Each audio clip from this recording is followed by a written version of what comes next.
नमस्कार. जय श्रीराम. हरिभक्त परायण संग्राम बापू भांडारे यांच्यावर 3-4 दिवसापूर्वी हल्ला करण्याचा प्रयत्न झाला. संगमनेर तालुक्यातील भुलेवाडी या गावातल्या काँग्रेसच्या काही कार्यकर्त्यांनी ते केलं. त्यांची गाडीही तोडफोड करण्याचा प्रयत्न झाला. त्या बाबतीत संग्राम बापूंनी प्रत्युत्तर दिलं. काय घडलं काय नाही याचे व्हिडिओ फुटेज सगळ्यांच्या समोर आहे. त्यानंतर सकल हिंदू समाजानेही मोर्चा काढला. भरपूर काही घडून गेलं. आता हे बोलण्याचं कारण म्हणजे मी बोलण्याचं कारण असं की संग्राम बापू भांडारे यांच्याशी त्यांच्यावर हल्ला होऊ शकतो याचं 7-8 महिन्यापूर्वी त्यांच्याशी माझी चर्चा झाली होती. आणि हा हल्ला इतर धर्मीय करण्यापेक्षा आपल्याच धर्मातले काही बाटगे आणि नालायक लोक शंड हिजडे करतील याची संग्राम बापूंशी माझी चर्चा झाली होती.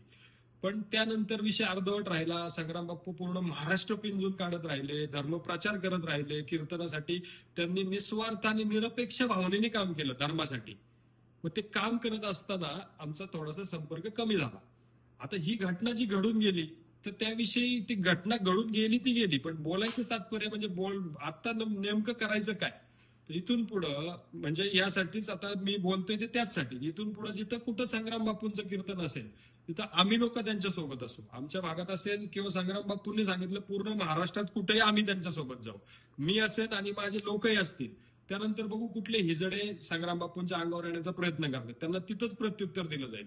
काय असतं ना की ज्याच्या मनाला पापाची भावनाही शिवली नाही अशा हरिभक्तपरायण संतांवर हल्ला करण्याचा प्रयत्न करणं सोपं असतं. पण आमच्या सारख्या सैनिकांशी भिडल्यानंतर काय होतं ते त्यावेळी त्यांना कळेल. ते आम्ही दाखवून देऊ. आणि याही पलीकडे जाऊ. मी सकल हिंदू समाजाच्या युवकांना, सर्व शिवसैनिकांना, एकनाथ शिंदे साहेबांना, धर्मवीर आनंद साहेबांना आणि हिंदू हृदय सम्राट बाळासाहेब ठाकरेंना मानणाऱ्या सर्व शिवसैनिकांना असं आवाहन करतो की आपापल्या भागात, परिसरात, पंचक्रोशीत जिथे कुठे संग्राम बापूंचं कीर्तन आयोजित केलं असेल त्या ठिकाणी आपण स्वतः प्रत्यक्ष उभे राहून संग्राम बापूंच्या संरक्षणाची एक फळी तयार करू. हा झाला एक भाग. दुसरा भाग असा की आता मी काय करतोय म्हणजे आम्ही लोक काय करतोय, एक शिवसैनिक म्हणून पुरंदर तालुक्यातील, पुणे शहरातील, पुरंदर हवेली मतदारसंघातील शिवसैनिक म्हणून आम्ही काय करतोय, आम्ही ही गोष्ट आमचे दैवत, आमचे आमदार माननीय श्री विजय बापू शिवतारे यांच्या कानावर घातलं. महेश दादा तर स्वतः हिंदुत्वासाठी झटणारा माणूस आहे. त्यांनी स्वतः याच्यावर प्रतिक्रिया दिल्यात, आंदोलनही केलंय महेशदादा लांडगेंनी.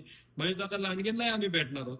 माननीय श्री योगेशांना टिळकरांना आम्ही भेटणार आहोत. माननीय श्री राहुलदादा कुल यांना भेटणार आहोत. तसेच हिंदू धर्मरक्षक आमदार माननीय श्री संग्राम भैया जगताप आणि गोपीचंद पडळकर साहेब यांनाही आम्ही भेटणार आहोत. तर भेटणार कशासाठी की आम्ही त्यांच्या मार्फत महाराष्ट्र शासनाकडे अशी एक मागणी करतोय की संग्राम बापू भंडाऱ्यांना तुम्ही 24 तास पोलीस संरक्षण द्या. आणि दिलंच पाहिजे. त्याचं कारण असं की जर या बडव्यांमुळे संग्राम बापूंच्या जीवाला काही बरं वाईट झालं तर महाराष्ट्राच्या मातीला दुसरे संग्राम बापू भांडारे मिळण्यासाठी अजून 35-40 वर्ष वाट बघावी लागेल. आणि संग्राम बापूंनी जो समाज गोळा केलाय, जो समाज जागृत केलाय, हिंदू धर्माचा ज्या पद्धतीने प्रचार करतायत, महाराष्ट्र पिंजून काढतायत, त्यांची कधी कुठल्या देणगीची अपेक्षा नसती, कधी कुठल्याही खाण्यापिण्याची अपेक्षा नसती, राहण्याची व्यवस्था करा म्हणूनही अपेक्षा नसते. अशा निरपेक्ष पणाने धर्मप्रचार करणाऱ्या माणसाला आपण टिकवलं पाहिजे. आपण त्यांचं संरक्षण केलंच पाहिजे. आणि आम्ही छातीचा कोट करून ते करू.